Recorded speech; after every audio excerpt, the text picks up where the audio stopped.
हमारा देश इसमें परेशान हो रहा है और ये एक दूसरे के ऊपर आरोप लगा रहे हैं। मोदी जी ने एक चीज हमें शुरू में कहा कि आरबीआई आरबीआई याद रखिएगा जो दे रहा है।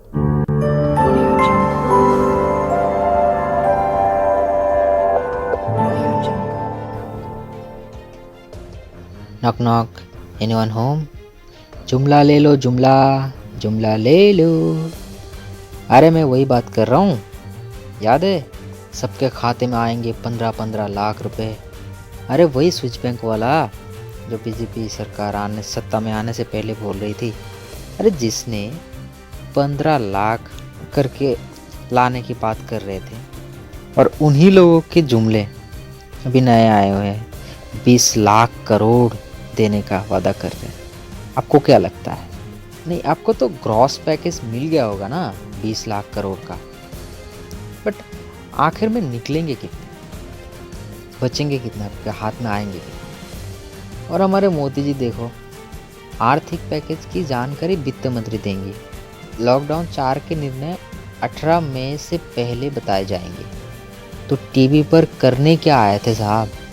ये हमें भी तो बता दीजिए यार, समझ में ही नहीं आया। कुछ हालात समझाते हैं आपको।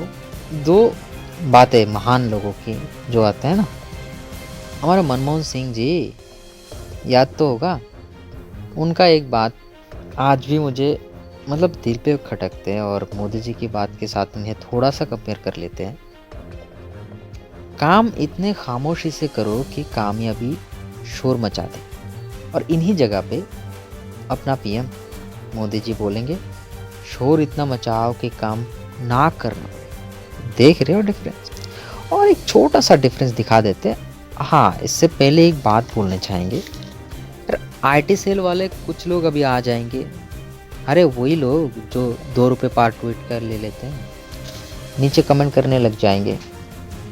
अरे भाई करो करो, तुम्हें भी अच्छा पैकेज मिल जाएगा कि 2 रुपये पर कमेंट, गाली जितना बक सकते हो उनको भी दे जाएगा हमारी तरफ से। अरे कहना क्या चाहते हो? हाँ, मैं जो बोल रहा था, एक कंपेयर और दिखा देते हैं। ये देखिए हमारे मनमोहन जी। अरे मैं किसी भी पार्टी का सपोर्टर नहीं हूँ यार, जो जनता दिखते हैं ना। एक बात तो ये समझ लो कि जनता पागल नहीं है, बेवकूफ़ नहीं है। ये देखो हमारे मनमोहन जी, वो भी पीएम थे, पूरे देश संभाल रहे थे। उनका पेन 10 रुपये वाले, और हमारा मोदी जी जो लिख रहे हैं 1.3 लाख। इससे ज़्यादा और कुछ नहीं बोलना चाहेंगे यार। अरे क्रोनोलॉजी को समझे भैया। और हाथ में आखिर में आएगा कितना? 20,000 करोड़ की बातें हो रही है भाई साहब, 20,000 करोड़। और यही देख लीजिए, अबे गरीब लोग लेके घूमते क्या है, झोली में रखते ही क्या, और इसमें आए कितने सकते हैं ओ भाई साहब। तो फिर थोड़ा सा मैच कर लेते हैं। 20 लाख करोड़ डिवाइडेड बाय 135 करोड़ जो हमारी जनता है, 135 करोड़ जनता, लगभग 15,000 के आसपास आएंगे पर पर्सन। पैसा ही पैसा होगा, है कि नहीं? पर मैच की बात ही कर लिए गए हैं तो निर्मला ताई की बात कैसे भूल सकते हैं? उस हिसाब से मेरे कितने पैसे हैं भाई? अरे बताएंगे, पहले कैलकुलेशन तो करने दो निर्मला ताई को। 50,000.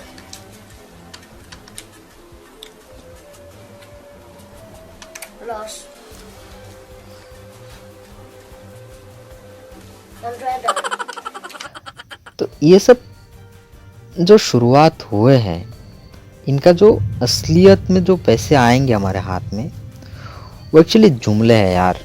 20 लाख करोड़ दिख तो रहे हैं बहुत सारे। तो ये वीडियो पूरा देख लीजिए, तो थोड़ा ध्यान से सुनेंगे तो आपको समझ में आ जाएगा। मोदी जी ने एक चीज हमें शुरू में कहा कि आरबीआई याद रखिएगा जो दे रहा है, हमने जो पहले भी दिया, क्योंकि उन्होंने लिक्विडिटी, एक एल जोड़ा लिक्विडिटी, आपने नोटिस किया होगा, कुल 4 एल, लैंड, लेबर, लिक्विडिटी और लॉ। लॉ तो हमें पता है लेबर का हो चुका है, कल्याण, क्योंकि पहला इकोनॉमिक पैकेज हमारे सामने जो आया है वो छिपके आया है। वो लीगल रिफॉर्म जो हुए हैं लेबर लॉज को बदलने के लिए और लेबर लॉज को सस्पेंड करने के लिए, ये जो रिफॉर्म हुए हैं, ये पहला इकोनॉमिक पैकेज है। खैर, जो 20 लाख करोड़ है उसमें आरबीआई कितना लिक्विडिटी दे रहा है, मतलब कितना लोन के लिए आरबीआई पैसा बैंकों के लिए के सामने रख रहा है।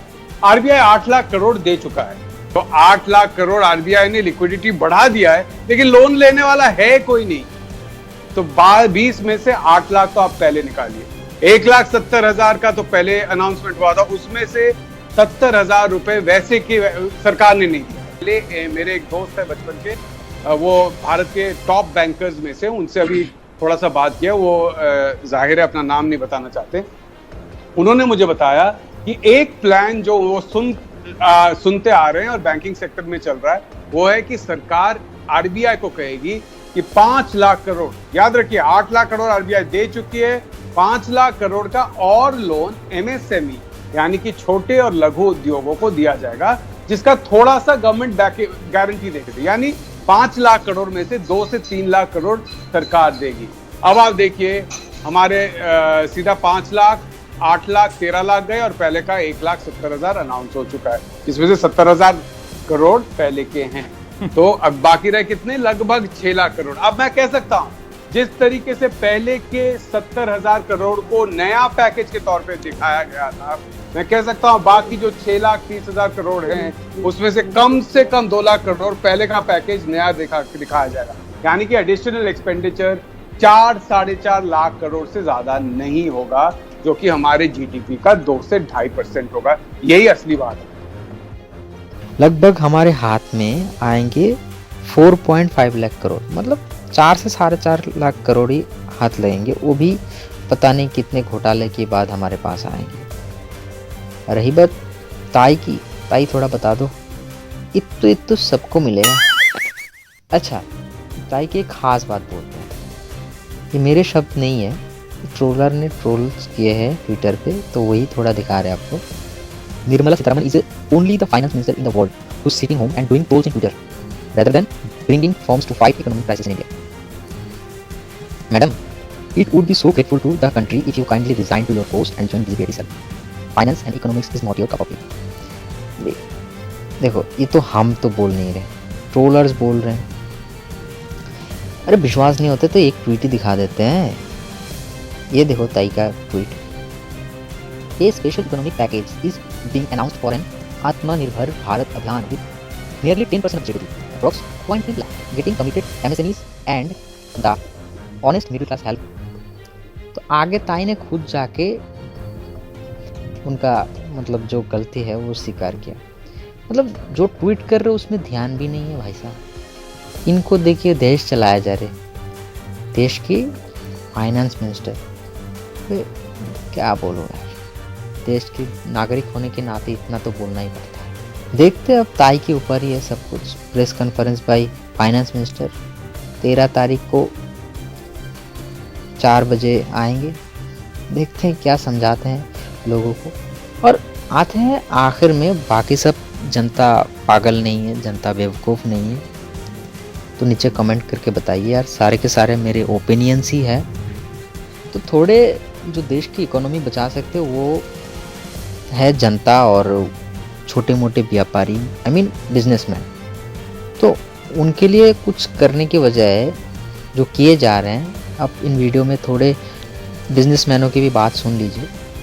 असल में इन लोगों की जो नीयत है, चाहे वो केंद्र सरकार हो चाहे राज्य सरकार हो, हम लोग इनकी नीयत पे ही हमें शक होने लग राजस्थान के गया। मुख्यमंत्री सियासत कर रहे हैं। आज आप ये उनको कह रहे देखिए, हैं हम। आप या तो बोल लो या मैं बोल लूं। ठीक है सर, आपके टाइम तो मैं बोला नहीं था। ठीक है। ये दोनों जने ने इतना परेशान कर रखा है व्यापारियों को कि इसका हमें आज तक कोई तोड़ समझ में नहीं आया कि इन लोगों को कैसे। स्थिति में बताइए आप क्या ये हो देखिए, सकता है। आप मेरी बात सुनिए, जब हम जीएसटी देते हैं तो इनका झगड़ा नहीं हो, इन दोनों को आधा आधा पैसा देते हैं। उस एक एक ग्राहक को जो बिल देते हैं, उस बिल के नीचे लिखा आता है कि 50% किनका मोदी सरकार का, 50% किनका अशोक गहलोत जी का, दोनों को बराबर का पैसा दे रहे हैं। उसके बाद में हमारी ये हालत है।